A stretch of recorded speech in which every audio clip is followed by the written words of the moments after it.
En este bloque analizaremos la punibilidad, teniendo en cuenta que las condiciones positivas dan lugar a acciones penales, las condiciones negativas, excusas absolutorias.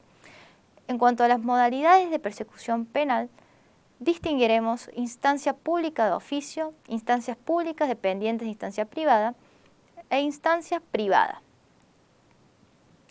El señor Pablo Emiliani denunció ante la Fiscalía de Instrucción de turno de la ciudad de Río Cuarto que la señora Marina Pagano, quien se desempeñaba como personal de limpieza en su empresa, se apoderó ilegítimamente de la suma de dinero de 10.000 pesos que se encontraban en el cajón de su escritorio, sin tener prueba alguna de ello para acreditar sus dichos.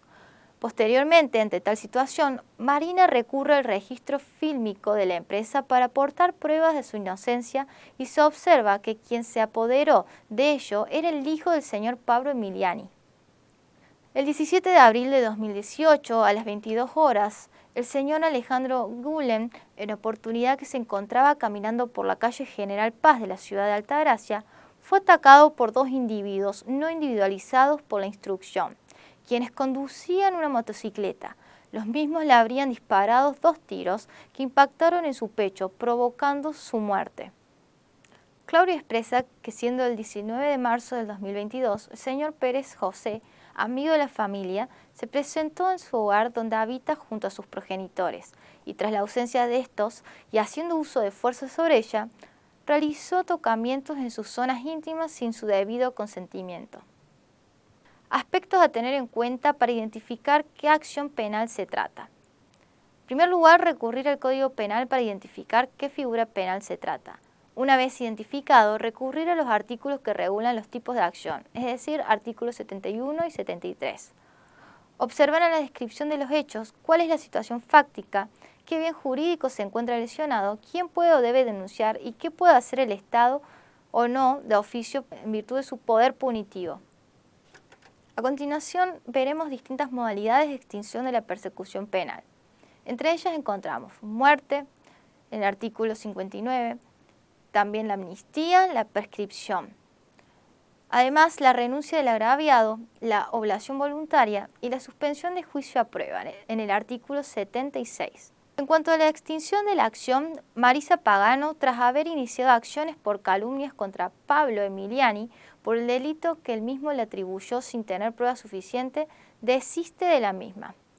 Pablo tiene una discusión con Pedro y este le proporciona un golpe en la mejilla, generándole lesiones leves. Pablo lo denuncia y Pedro es imputado. Al llegar al juicio, Pedro, junto a su abogado defensor, solicita se suspenda el mismo, ofrece reparo de daños y cumplir con las condiciones que se impongan. Martín había sido imputado en fecha del 10 del 10 del 2018 por el delito de amenazas, habiendo transcurrido el máximo de duración de la pena señalada para el delito, es decir, 2 años conforme al artículo 149 bis. El fiscal de instrucción, en fecha 10 del 11 del 2020, dictó el sobreseimiento por extinción de la acción penal a favor de Martín. Juan, en fecha del 10 del 3 del 2021, había sido imputado por el delito de amenazas calificadas, habiendo sido elevado su causa a juicio. El día 20 del 2 del 2022, su abogado defensor comparece ante el tribunal de juicio y acompaña el acta de función de su defendido.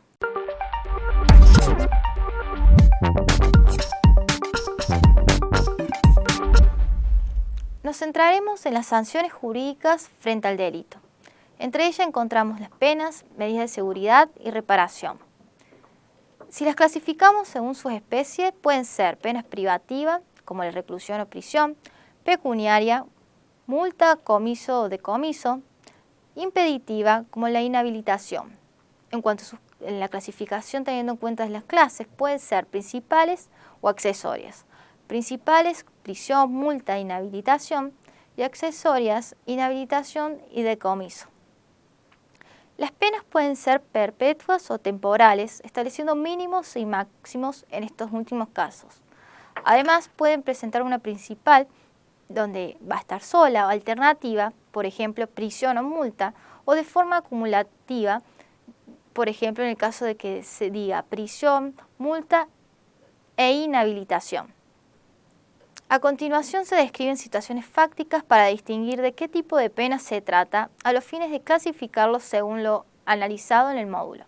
Francisco Martínez, funcionario público, fue condenado por la excelentísima Cámara del Crimen de 10ª nominación de la ciudad de Córdoba, habiendo sido declarado autor de robo calificado por uso de arma de fuego, de operatividad acreditada, y se le impuso de pena de 10 años de prisión efectiva e inhabilitación para ejercer cargos públicos por el plazo de 15 años. Mariano Medrano fue condenado por la excelentísima Cámara Criminal y Correccional de 2ª nominación de la ciudad de Río Cuarto, habiendo sido declarado autor del delito de homicidio culposo, y se le suspendió el juicio a prueba por el término de 3 años, aplicándose pena de inhabilitación especial para conducir todo tipo de vehículo automotor por el término de 5 años. Pedro Sánchez fue condenado por la excelentísima Cámara del Crimen, siendo declarado autor del delito de homicidio agravado por el vínculo, imponiéndole la pena de prisión perpetua. Karina Capricio fue condenada por la Cámara Criminal y Correccional de 1ª nominación de Río Cuarto, habiendo sido declarada autora del delito de comercialización de estupefacientes, imponiéndose la pena de 4 años de prisión efectiva y la multa de 45 unidades fijas pagaderas en 90 cuotas iguales y consecutivas de 1.500 pesos. Asimismo, se ordenó el decomiso de teléfono celular y dinero, efectos del secuestro.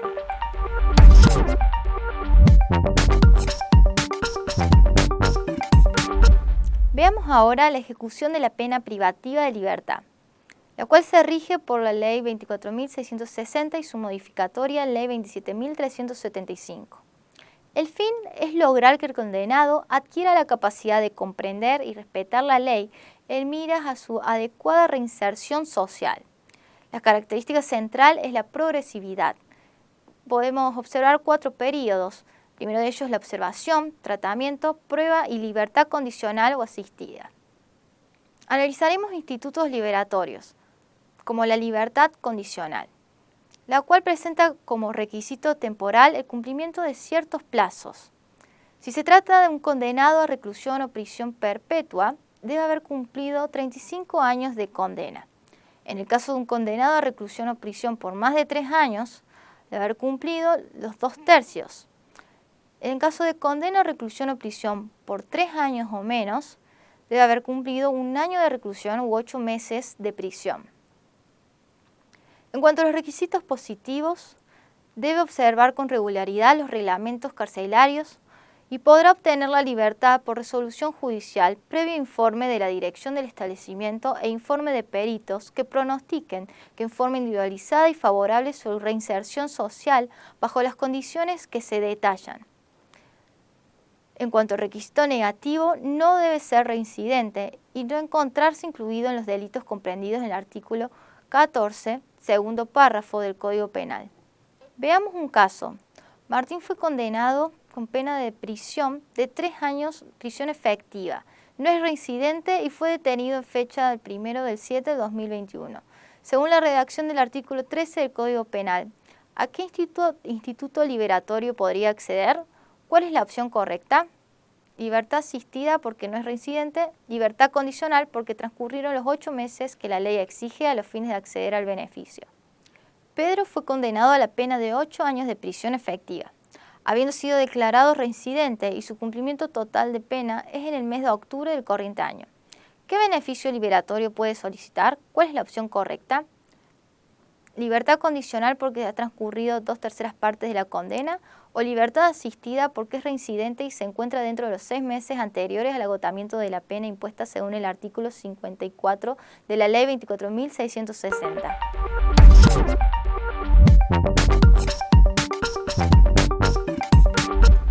En este bloque analizaremos las medidas de seguridad, que son previstas para personas inimputables adultas. Son medidas de prevención con fines a una recuperación terapéuticas.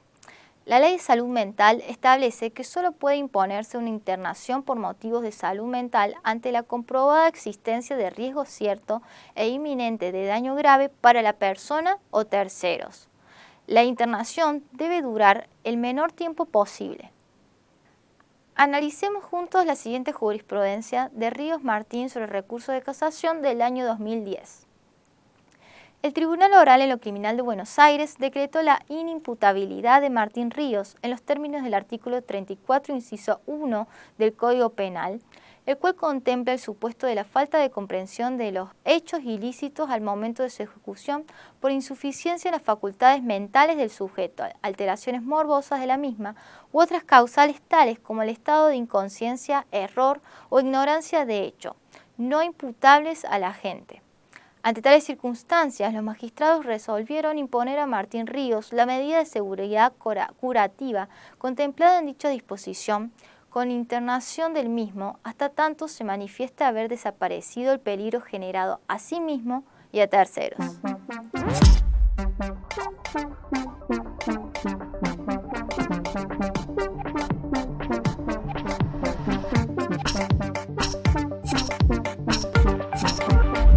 Deberás analizar la situación presentada y decidir como abogado defensor cuál es la mejor estrategia a utilizar. Deberás analizar el instituto de la prescripción de la acción penal. Deberás analizar el instituto de la individualización judicial de la pena y analizar el caso desde el instituto de la acción penal como pretensión punitiva. Aquí te presento algunas claves o tips para el desarrollo de la actividad práctica. Realiza una lectura interpretativa analítica del caso planteado. Identifica sus actores y las acciones desplegadas por ellos. Reconoce las estructuras del delito hasta aquí estudiadas y revisa las lecturas y la bibliografía sugerida del módulo. La situación se presenta como un caso en que Rogelio admite que cometió un delito de daño, cuya escala penal tiene un máximo de 1 año de prisión. Veamos cuáles son las opciones que podría elegir Rogelio. En primer lugar, ocultarse por 2 años hasta que la acción penal prescriba. Es una conducta que le obligaría a estar eludiendo la acción de la justicia por todo ese periodo. Otra opción es negociar con el fiscal un juicio abreviado, que sería otra posibilidad. El inconveniente es que Rogelio sería condenado en un juicio a una pena de prisión, que si bien seguramente será de ejecución condicional, siempre será una condena que lo declarará culpable. En tercer lugar, Rogelio podría confesar su arrepentimiento y la desazón que le provocó el hecho. Las mejores opciones para Rogelio son ofrecer una conciliación o la reparación integral del daño ocasionado como modo de extinguir la acción penal de modo previsto por el artículo 59, inciso 6 del Código Penal, utilizando el procedimiento que el Código Procesal del lugar en que cometió el hecho lo establezca. Otra opción es, teniendo en cuenta la escala penal prevista para el delito de daño, solicitar la suspensión del juicio a prueba del modo previsto por el artículo 76 bis del Código Penal. Para ello, deberá cumplimentar todos los requisitos previstos por la norma de referencia y, en caso que se le acuerde la suspensión, observar las reglas de conductas impuestas por el tribunal en orden a lo establecido por el artículo 76 ter.